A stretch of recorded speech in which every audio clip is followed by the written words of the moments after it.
नमस्ते, welcome to eat right today. इस channel पर हम खाने को लेकर मिथ, कंफ्यूजन और ओवरथिंकिंग को सिंपल और प्रैक्टिकल तरीके से समझते हैं ताकि डेली लाइफ में बेटर फूड चॉइसेस ली जा सके। आज के वीडियो में हम बात करने वाले हैं एक बहुत इम्पोर्टेंट टॉपिक पर, कुकिंग ऑयल। कौन सा ऑयल कुकिंग के लिए सही है, कौन सा ऑयल लिमिटेड रखना चाहिए और घर के लिए ऑयल चूज करते वक्त क्या ध्यान में रखना चाहिए। आज इंडियन मार्केट में इतने ज्यादा कुकिंग ऑयल्स अवेलेबल है कि कंफ्यूज होना बिल्कुल नॉर्मल है। कोई मस्टर्ड ऑयल को बेस्ट बोलता है, कोई रिफाइंड ऑयल खरीद रहा है और कोई ऑलिव ऑयल को इंडियन कुकिंग के लिए इस्तेमाल कर रहा है।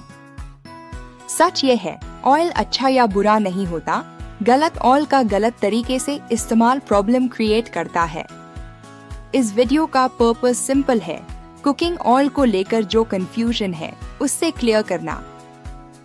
पहले ये समझना जरूरी है कि ऑयल बॉडी में करता क्या है।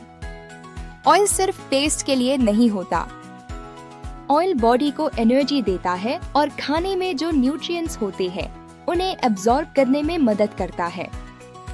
लेकिन ऑयल हाई कैलोरी फूड होता है, इसलिए यहाँ क्वालिटी और क्वांटिटी दोनों का ध्यान रखना जरूरी होता है। अब बात करते हैं इंडिया में कौन कौन से एडिबल ऑयल्स अवेलेबल हैं। Mustard oil, groundnut oil, coconut oil, sesame या तिल oil, sunflower oil, soybean oil, rice bran oil, palm oil और ऑलिव ऑयल। हर ऑयल का नेचर अलग होता है और हर ऑयल हर तरह की कुकिंग के लिए बना नहीं होता। सबसे पहले मस्टर्ड ऑयल की बात करते हैं। मस्टर्ड ऑयल का फ्लेवर स्ट्रॉन्ग होता है और ये हाई हीट कुकिंग के लिए सूटेबल होता है। इसलिए सब्जी, दाल और तड़का जैसे इंडियन कुकिंग में इसका इस्तेमाल पहले से होता आ रहा है। अब अगर ग्राउंडनट ऑयल की बात करें तो ग्राउंडनट ऑयल का टेस्ट न्यूट्रल होता है और ये हाई टेम्परेचर पर भी स्टेबल रहता है, इसलिए डेली कुकिंग और फ्राइंग के लिए इसका इस्तेमाल कॉमन है। कोकोनट ऑयल की बात करें तो कोकोनट ऑयल का टेस्ट स्ट्रॉन्ग होता है और ये हीट के साथ भी स्टेबल होता है। साउथ इंडियन कुकिंग में कोकोनट ऑयल का इस्तेमाल ट्रेडिशनल है। अब सेसमी या तिल ऑयल। तिल ऑयल एरोमेटिक होता है और मीडियम हीट कुकिंग के लिए ज्यादा सूटेबल होता है। अब रिफाइंड ऑयल्स जैसे सनफ्लावर ऑयल, सोयाबीन ऑयल और राइस ब्रान ऑयल, ये ऑयल्स लाइट टेस्ट के होते हैं लेकिन ज्यादातर हाईली प्रोसेस्ड होते हैं। इनका इस्तेमाल कभी कभी या रोटेशन में किया जा सकता है, लेकिन सिर्फ एक ही रिफाइंड ऑयल को सालों तक डेली कुकिंग में यूज करना आइडियल नहीं होता। अब ऑलिव ऑयल को लेकर जो कंफ्यूजन होती है उस पर बात करते हैं। Extra virgin olive oil Indian high heat cooking के लिए बना ही नहीं होता। ये सैलड या लो हीट कुकिंग के लिए ठीक होता है, लेकिन तड़का या सब्जी के लिए इसका इस्तेमाल सही चॉइस नहीं होता। अब पाम ऑयल के बारे में समझते हैं। पाम ऑयल घर में कम दिखाई देता है, लेकिन पैकेज्ड फूड्स में बहुत ज्यादा होता है। पाम ऑयल ज्यादातर इसलिए इस्तेमाल किया जाता है क्योंकि ये सस्ता होता है और शेल्फ लाइफ बढ़ा देता है। लेकिन पाम ऑयल हैवी होता है और डेली लेने पर बॉडी के लिए थोड़ा हैवी फील हो सकता है। इसलिए पाम ऑयल को घर में डायरेक्ट कुकिंग के लिए चूज करना बेटर ऑप्शन नहीं होता और पैकेज्ड फूड्स को भी लिमिटेड रखना समझदारी होती है। अब एक इम्पोर्टेंट बात, क्या एक ही ऑयल सालों तक इस्तेमाल करना चाहिए?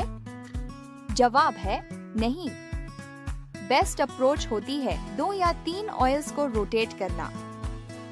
जैसे मस्टर्ड ऑयल के साथ कभी ग्राउंडनट ऑयल या कोकोनट ऑयल के साथ कभी तिल ऑयल। रोटेशन से बॉडी को डिफरेंट फैट्स मिलते रहते हैं और एक ही ऑयल पर डिपेंडेंसी नहीं बनती। अब बात करते हैं ऑयल खरीदते वक्त लेबल चेक करना क्यों जरूरी होता है। लेबल चेक करने का मतलब होता है ये समझना कि आप जो ऑयल खरीद रहे हैं वो किस तरीके से बनाया गया है। कोल्ड प्रेस्ड या would pressed oils generally come processing से गुजरते हैं, इसलिए उनका नेचर ज्यादा नेचुरल होता है। मैन्युफैक्चरिंग डेट देखना भी जरूरी है, क्योंकि पुराना ऑयल टेस्ट और क्वालिटी दोनों में डिफरेंस ला सकता है।